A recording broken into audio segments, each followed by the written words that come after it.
50% से ज्यादा एस्मा के पेशेंट्स ऐसे हैं जिनको उनको क्रॉनिकली मुस्तकिल तौर पे कुछ ना कुछ मेडिसिन लेने की जरूरत है, वरना उनको अटैक बार बार होते रहे। ठीक है ना, अटैक से बचने के वाहिद जरिए ये कि आप क्रॉनिकली कुछ मेडिसिन लेते रहें, और वो बिल्कुल बेजरर होती हैं, आमतौर पे इनहेलर्स होते हैं, उनको लेते रहें, आप ठीक रहेंगे। ये सर्दियों में बढ़ जाता है? सर्दियों में डेफिनेटली तमाम सांस के खांसी के अमराज सर्दियों में आप लोगों के क्लिनिक पे रश बढ़ जाता है? बिल्कुल बढ़ जाता है। अच्छा, जब भी मैं देखता हूँ आपके किसी मरीज को या नेबुलाइजर ले रहा होगा या वो घर पे जो इनहेलर, तो मैं जरा कंफ्यूज हूँ, दोनों में फर्क क्या है? इनहेलर और नेबुलाइजर एक ही चीज है। सांस में दवाई पहुंचाने का आला कह लें, ठीक है ना, आला। जैसे हम गोली खाते हैं तो पेट में जाती है, फिर एब्जॉर्ब होकर पूरी बॉडी में जाती है। ये कुछ साल, काफी साल पहले किसी ने कहा था कि लंग में क्यों ना डायरेक्ट चली जाए, तो उससे इनहेलर बने, और ये अभी नहीं, मतलब 100 से ज्यादा पुरानी, 100 साल से ज्यादा पुरानी चीज है। तो इनहेलर और नेबुलाइजर एक ही चीज हुई, दवाई को लंग्स तक पहुंचाने। फायदा क्या है? गोली क्यों ना खाएं, इंजेक्शन क्यों ना लगाएं, इस वजह से कि वो पूरी बॉडी में जाएगी, खामखा हार्ट में भी जाएगी, किडनी में भी जाएगी, जहां जरूरत नहीं है। लंग्स में जहां जरूरत है वहां वो डायरेक्ट जाके एक्ट करती है, और उसको बहुत कलील मिकदार से बहुत ज्यादा फायदा होता है। मिसाल के तौर पे एक सल्ब्यूटामॉल है, सांस की आम दवा, उसको मैं टैबलेट की शक्ल में लूंगा तो मुझे 4 मिलीग्राम लेना पड़ेगा, लेकिन जब मैं इनहेलर की शक्ल में लूंगा तो 0.1 मिलीग्राम, 0.2 मिलीग्राम लेना पड़ेगा, फायदा वही होगा। तो मुझे क्या जरूरत पड़ी कि मैं 4 मिलीग्राम की टैबलेट खाऊं और उसके साइड इफेक्ट भुगतूं। तो डॉक्टर साहब, इन दोनों में से आप क्या रेकमेंड करते हैं? इनहेलर कन्वीनियंट है। इनहेलर और नेबुलाइजर एक ही चीज है। अच्छा, इनहेलर और नेबुलाइजर एक ही चीज है, दवाई फेफड़ों में पहुंचाने का तरीका। इनहेलर को आप हैंड पंप कह लें और नेबुलाइजर को आप मशीन पंप कह लें। अच्छा। मतलब दवाई को फेफड़ों में पहुंचाना ना इनहेलेशन के जरिए, सांस के जरिए, तो वो एक ही चीज है। लोग नेबुलाइजर से बिल्कुल खौफ नहीं खाते, इनहेलर से कहते हैं इसकी आदत पड़ जाएगी। अरे भाई, दोनों एक ही चीज है, ना इनहेलर से आदत पड़ती है ना नेबुलाइजर से आदत पड़ती है। अच्छा, बस वो पॉपुलैरिटी नेबुलाइजर की भी ज्यादा होगी आजकल के दौर में। अच्छा, तो आपके ख्याल में जो इनहेलर है वो कुछ मोस्ट कन्वीनियंट। नेबुलाइजर हम यूज करते हैं, जाहिर है, मरीजों को भी कभी कभी दे देते हैं, लेकिन वो होता है अटैक की शक्ल में, लास्ट रिसोर्ट, जब इनहेलर से कोई फायदा ना हो रहा हो। उसकी एक्चुअली डोज ज्यादा होती है, नेबुलाइजर में मेडिसिन की डोज ज्यादा होती है, कोई कोऑपरेशन रिक्वायर्ड नहीं होता, बेहोश मरीज में भी लगा देंगे तो उसकी दवाई पहुंच ही जानी है, तो ये फायदा होता है। वरना क्या अक्लमंदी है कि आप दिन में 4 मरतबा मशीन ऑन करें और लें, जब आप इनहेलर से आराम से ले सकते हैं वो दवाई, तो क्या जरूरत पड़ी नेबुलाइजर।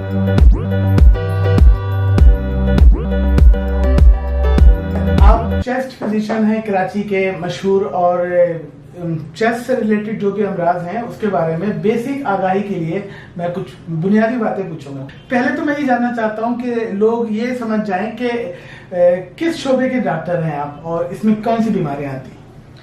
सीने के अमराज जो होते हैं निज़ाम तनफ़ुस की वजह से होती है।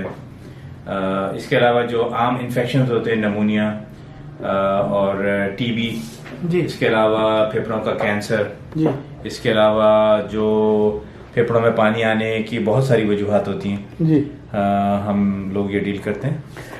आमतौर पे कराची जैसे शहर में ज्यादा किस किस्म के मरीज आते हैं आपके पास? सांस के अमराज के, खांसी के। ये सिर्फ कराची ही नहीं बल्कि दुनिया भर में एक कॉमन चीज है। शहरों में ज्यादा होता है क्योंकि पोल्यूशन ज्यादा होती है, और दुनिया भर में आम है, कराची में बहुत कॉमन है सांस और खांसी के अमराज। ये जो दमे का मर्ज है, ये सांस लेने में मुश्किल होती है लोगों को, नेबुलाइजर लेते हैं, दवाएं लेते हैं, इसके बारे में जरा बताइए। दमा तो एक खास बीमारी है, इसके लिए आपको जेनेटिकली प्रीडिस्पोज्ड होते हैं लोग, यानी कि मिसाल के तौर पे एक मट्टी से आदमी एलर्जिक है तो मट्टी से तो किसी भी आदमी को छींकें आ सकती, लेकिन दमे के मरीज को जरा सी मट्टी से भी रिएक्शन हो जाता है और वो फिर खांसने लग जाते हैं। सांस की नालियां एक्चुअली इसके रिएक्शन में नैरो हो जाती हैं, बंद हो जाती हैं, तो सांस मुश्किल से आती है, हवा अंदर मुश्किल से जाती है, लोगों को सांस लेने में दुश्वारी होती है, कुछ सीटियां भी बजने लगती हैं, खांसी होती है, और जो है रतूबत इखराज होती है तो बलगम आता है, और ये एपिसोडिक होता है, ये नहीं कि सारा साल 24 घंटा आदमी खांसता रहता है, थोड़ी देर के लिए होगा फिर ठीक हो जाएगा, या दवाई के साथ या खुद ही फिर दोबारा होने लगेगा। डॉक्टर साहब, ये जो बीमारियां आप बता रहे हैं ये क्या इसका उम्र के हिस्से से ताल्लुक है या किसी भी खास उम्र में हो सकता है? किसी भी उम्र के हिस्से में हो सकती है, खास तौर पे चूंकि बाय बर्थ होती है ना ये टेंडेंसी, तो इस वजह से बचपन से ये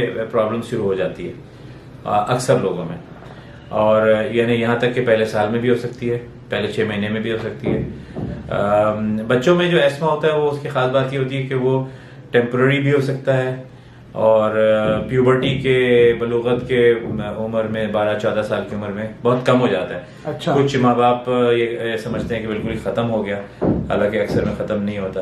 तो यंग पेशेंट्स में ये कॉमन प्रॉब्लम होता है और बड़ी उम्र तक ये चलता है, बूढ़ी उम्र तक चलता है। जो लोग बचे हुए हैं जिनमें ये बीमारियां नहीं हैं, वो अपने आप को मजीद कैसे बचाए रखें इसे? हाँ, यानी इसमें जो जिनको कभी नहीं हुई और उनको पहली दफा हो, मिसाल के तौर पे 40 साल की उम्र में, 50 साल की उम्र में, उसकी आम वजह जो है वो चेस्ट इन्फेक्शंस होते हैं या साइनस के इन्फेक्शन, जिसकी वजह से आपका सांस का निज़ाम थोड़ा सा सेंसिटाइज हो जाता है, सांस का तनफ्फुस का निज़ाम, और फिर एस्मा जैसी कैफियत डेवलप हो जाती है। कुछ लोगों को एसिडिटी, एसिड रिफ्लक्स की वजह से एस्मा हो जाता है। स्मोकिंग एक बहुत कॉमन वजह है, यानी स्मोकिंग से अगर आपको एस्मा नहीं भी था तो आपको एस्मा जैसी सिम्टम्स हो सकती हैं, आप सांस के मरीज बन सकते हैं। इसी तरह जो घर में लोगों के जानवर या परिंदे पले हुए होते हैं, उससे भी कुछ लोगों को जो प्री डिस्पोज होते हैं, हर आदमी को नहीं, प्री डिस्पोज होते हैं, उनको सिम्टम्स होती हैं, उससे बचा जा सकता है। हैवी कर्टन्स, हैवी कारपेट्स नहीं रखने चाहिए घर में, क्योंकि उससे अक्सर लोगों को प्रॉब्लम्स हो जाती है। इस तरह बाहर निकलते हैं, बाइक पे घूमते हैं, मिट्टी, उससे एस्मा नहीं होता। अच्छा। नहीं, उससे खांसी आ सकती है, अच्छा, मतलब सांस लेने में दुश्वारी हो सकती है। ये पोल्यूशन से ताल्लुक नहीं है उसका? पोल्यूशन से एस्मा होता नहीं है। अच्छा। लेकिन एस्मा वाले पेशेंट्स को सिम्टम्स मतलब वर्स हो सकती हैं। अच्छा। तो वैसे तो पोल्यूशन हर आदमी को, किसी भी, चाहे एस्मा होना जरूरी नहीं, पोल्यूशन किसी भी इंसान को, चाहे एस्मा हो ना हो, वो इफेक्ट करता है, बहुत ज्यादा हैवीली करता है। तो जब हम बाहर निकलें तो हमें चाहिए कि अपने नाक और मट्टी को, खासतौर पे जहाँ पोल्यूटेड जगह है, डाउनटाउन में जा रहे हैं आप, गाड़ियां हैं, धुआं है वगैरह, कंजेस्टेड आबादियां, वहां अगर आप मास्क पहन ले तो बहुत अच्छी बात है कि उससे 100% न सही कुछ तो प्रोटेक्शन हो जाएगी। बाइक जो चलाते हैं लोग, उनको चाहिए कि हेलमेट पहने, सेफ्टी के लिए भी और पोल्यूशन से भी कुछ ना कुछ बचाव हो जाता है। अलामत क्या है घर में अगर किसी फर्द को हो कुछ, तो क्या वो किसकी खांसी से अंदाजा लगाएं या क्या? दो मेन अलामतें हैं, एक तो खुश्क खांसी, जिसमें कभी कभी रतूबत आ सकती है, आमतौर पर खुश्क होती है, और दौरे की शक्ल में ना स्टॉप खत्म होने वाली, कई कई मिनट तक खांसी के दौरे हो रहे हैं, या सांस में घुटन, सांस लिया नहीं जा रहा है, ऐसा लगता है रुक गया।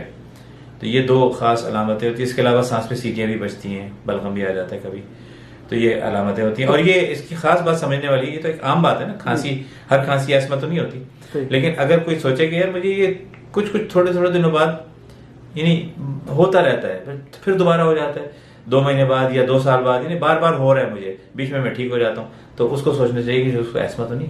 तो अगर आपके पास आते हैं तो आप वेरीफाई कैसे करते हैं कि इसको है? हिस्ट्री बहुत अहम है। अच्छा। हम हिस्ट्री से 90% जज कर लेते हैं। कभी कभी ऐसा होता है कि हमें रेस्पिरेटरी फंक्शन टेस्ट, सबको एक्सरे नहीं करवाते?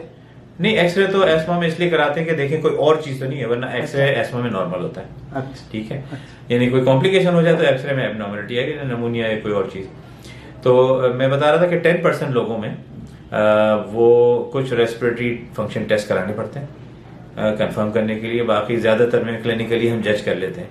अब गाइडलाइंस ये कहती हैं कि हर पेशेंट को एक मरतबा तो कम से कम डायग्नोस्टिक टेस्ट हो जाना चाहिए। तो जेनेटिकल है, माँ बाप को है तो बच्चे को भी? जी, ये आम तौर पे फैमिलियल होता है। अच्छा। लेकिन जरूरी नहीं है। अच्छा। स्किप जनरेशंस होती हैं, जैसे मिसाल के तौर पे दादा को हुआ तो बेटे को नहीं हुआ लेकिन पोते को हो गया, ठीक है ना। अच्छा। चाचा को हुआ, उनके बेटे को नहीं हुआ, भतीजे को हो गया, ये चीजें हो सकती हैं। तो ये भी क्या ब्लड प्रेशर की तरह लाइफ लॉन्ग है या इसके ये बिल्कुल ये क्रॉनिक डिजीज है, इसको अच्छी तरह समझ लेना चाहिए। अच्छा। कोई इसमें लपेटने वाली बात नहीं है कि नहीं ठीक हो जाओगे तुम, बिल्कुल ऐसा नहीं होता। ठीक तो हो जाता है बंदा, लेकिन क्योर नहीं है इसका। क्योर का मतलब ये कि आपको कभी एस्मा हो ही ना, ठीक है ना। जो ये क्लेम करते हैं वो गलत कहते हैं। तो 2-4 साल इलाज के बाद फिट हो जाता है ना, फिर जान छूट जाती है इसकी? 2-4 दिन के बाद ठीक हो जाता है। अच्छा। वो कोई मसला नहीं है। हाँ। लेकिन ये एक रिकरेंट प्रॉब्लम है। ओके। इसकी असल की ये नहीं है कि आपको दोबारा कभी ना हो, इसकी असल की है कि आप एक्टिव नॉर्मल लाइफ गुजार सकें, आप एक्टिव जो भी करना है आपको कर सकें, विद और विदाउट मेडिकेशंस, वो डिपेंड करता है आपकी सीवियरिटी कितनी है। तो जो सांस के मरीज हैं उनको इनसे लग सकती है बीमारी? नहीं, सांस की बीमारी एक दूसरे को नहीं लग सकती। नहीं लग सकती। सांस के इन्फेक्शंस लग सकते हैं, अच्छा, वायरस, बैक्टीरिया, हाँ। लेकिन सांस की बीमारी नहीं लग सकती। एस्थमा एक दूसरे को नहीं लग सकती। कोई बहुत खांसता है तो लोग डरते हैं कि यार छुट्टी कर लेते हैं। नहीं, तो वो इस वजह से ना कि हर खांसी करने वाले को, हर दुनिया में खांसी करने वाले को, चाहे वो एस्थमा की वजह से खांस रहा हो, जी। चाहे वो इन्फेक्शन की वजह से खांस रहा हो, मुंह कवर करना चाहिए। ये तो अखलाकी बात है ना। अब आप ये सोच के तो नहीं मुंह कवर करने के ना कि मैं एस्थमा की वजह से खांस रहा हूँ तो मुझे दूसरे को नहीं लगेगी, और मैं नमूनिया की वजह से खांस रहा हूँ तो दूसरे को लग जाएगा। ये सोचने ही नहीं चाहिए ना। आप खांस रहे हैं तो मुंह कवर कीजिए, कवर योर माउथ। तो डॉक्टर साहब डेटा बताइए कि कितने लोगों को पाकिस्तान में ये होगा, हर 4-5 में से कितने लोगों को? बच्चों में इसकी परसेंटेज 20% है। अच्छा। हर 5 में से एक बच्चे को एस्थमा है पाकिस्तान में, ये कंफर्म रिपोर्ट है। अच्छा। बड़ों में जरा कम होता है, लेकिन पाकिस्तान मतलब यूँ समझ लीजिए कि राइजिंग ट्रेंड है दुनिया भर में एस्थमा का। आज से कोई 50 साल पहले जितना परसेंटेज थी एस्थमा में, अब बहुत बढ़ गई है। शायद इसकी वजह अर्बन पॉपुलेशन है, अर्बनाइजेशन, और कारखाने हैं, व्हीकल्स बहुत ज़्यादा हो गई हैं, और हमारी स्टाइल ऑफ लिविंग भी थोड़ा सा हैवी हो गया। खाने पीने में नशा करने वाले लोग या पान वान खाने वाले खाने लोग? पीने से एस्थमा का कोई आम तौर पे ताल्लुक नहीं है। अगर 100 में से कोई 1 या 2 मरीजों को कोई फूड एलर्जी हो तो हो। लोग कहते हैं ठंडा मत पियो, बीमार। ये हमारा ईस्टर्न कल्चर है। अच्छा। हाँ, ये हमारे ईस्टर्न कॉन्सेप्ट है। पाकिस्तान में भी वही है, और वियतनाम में भी वही है, इंडोनेशिया में भी वही है, और इंडिया में भी वही है। हम लोग समझते हैं ठंडी चीजें हैं, कुछ गर्म चीजें हैं। चावल खाने से सांस हो जाता है, दही खाने से सांस हो जाता है। हमने ये प्रूव किया हुआ है, हमने एक्सपेरिमेंट्स किए हुए हैं लोगों की कंसेंट से। चावल खिला के उनको देखा, कुछ भी नहीं होता। अच्छा। हाँ, बिल्कुल कुछ नहीं ठंडा होता। पानी पीने से भी कुछ? बिल्कुल नहीं होता। ठंडा पानी से तो खांसी रुक जाती है। अच्छा। ये गलत फहमी है। कुछ मैंने कहा ना 100 में से शायद 1 या 2 मरीज हो, लेकिन बाकी 98 को चावल बंद करने की क्या जरूरत है, दही बंद करने की जरूरत क्या है, फ्रूट बंद करने की जरूरत क्या है? ये सब वायम है। अच्छा। वहम है। हमारे खाने बंद हो जाते हैं फौरन। अरे बिल्कुल के लिए बिल्कुल कि ये सब अब आपके लिए नहीं रहा। बिल्कुल। ये बहुत स्ट्रॉन्ग एक कल्चरल कॉन्सेप्ट है। अच्छा। बहुत स्ट्रॉन्ग। इसको तोड़ने में हमें सालों लगते हैं, फिर भी नहीं तोड़ पाते हम। लोगों को समझाते रहते हैं कि भाई चावल से सांस नहीं होता, दही से नहीं होता, फ्रूट नहीं होता, खाओ, अल्लाह की नेमत है, क्यों तुम बंद कर रहे हो अपने को? तो डॉक्टर साहब अगर इलाज ना कराए, कोई लेजी आदमी है, मैक्सिमम क्या नुकसान हो सकता है उसको? उसका नुकसान ये होगा कि इस वक्त जो आपका एस्थमा इजीली रिवर्सिबल है ना, आपने दवाई ली, आप ठीक हो गए। 20 साल बाद, 30 साल बाद, 10 साल बाद, 5 साल बाद आप दवाई नहीं लेंगे तो वो सांस की नालियां नैरो होती रहेंगी, फिर दवाई असर नहीं करती। आपको वो बेनिफिट नहीं मिलता जो अगर आप उसकी इन्फ्लेमेशन को एड्रेस करते रहते, एंटी इन्फ्लेमेटरी दवाई लेते रहते, वो हो जाता है। अच्छा, सर्जरी में भी है इसका कोई सोल्यूशन? नहीं, सर्जरी इसका इलाज नहीं। इसका इलाज प्रिवेंशन है। अच्छा। धूल मट्टी और जिन चीजों से एलर्जी है, सिगरेट ना पीना वगैरह, और कुछ मेडिसिन लॉन्ग टर्म में लेना जिससे इन्फ्लेमेशन काबू में रहे। अच्छा डॉक्टर साहब, बहुत शुक्रिया, आपने बहुत मुफीद बातें बताई, और इंशाअल्लाह किसी और वीडियो में तफसीलात के साथ दूसरी मौजूद पे हाजिर होंगे। बहुत शुक्रिया, थैंक यू।